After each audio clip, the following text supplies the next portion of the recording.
How was I treated in Brazil traveling there as a black woman? Just in case it's your first time coming across any of my videos, my name is Bianca Lynch and I show everyday people just like you how to travel the world without breaking the bank. And I am shiny as hell because we out here in Bali right now, Bali, Indonesia, and y'all, the humidity be humidity, that's too long.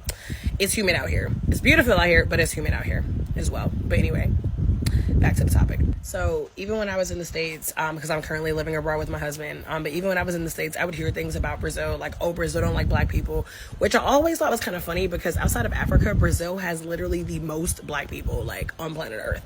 But I spent a month in Brazil. I was in Floripa, which is the southern part of Brazil, also a very, very white part of Brazil, versus, like, other areas where you will see, like, darker skinned people who look more like me. And y'all, I had no, you know what, hold on. There was one incident and I can't even, I'm gonna get back to that in a minute. Overall, I felt completely safe. And in general, Brazil is like kind of controversial, kind of known to be like a dangerous place to travel. But y'all, if you keep your wits about you and you know, use the common sense that God gave a goose, like, you will be perfectly fine. So this one incident, me and my husband and a girl I was traveling with, we got into like an Uber and the guy like would not drive us. And because we couldn't speak Portuguese, we couldn't understand why.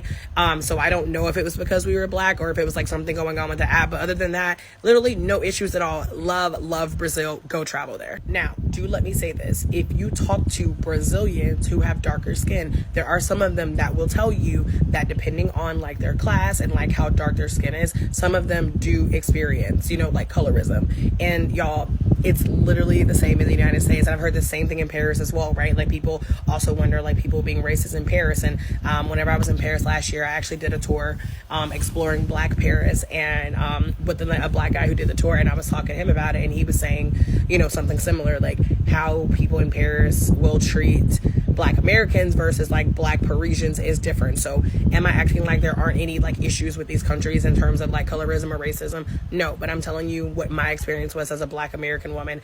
I can't speak for anybody else. But in Brazil, I had a ball. I spent most of the month in Floripa, and then the last 2 days I spent in Rio. Not enough time in Rio. Oh my God. But y'all, there's hella Black people in Brazil, and there's even a lot of Black expats in Brazil. So please do not let that stop you from traveling, and ask me whatever questions you have. And if you have never traveled abroad and you do not know where to start, grab my free travel guide, because I give you all the steps on how to do it without breaking the bank.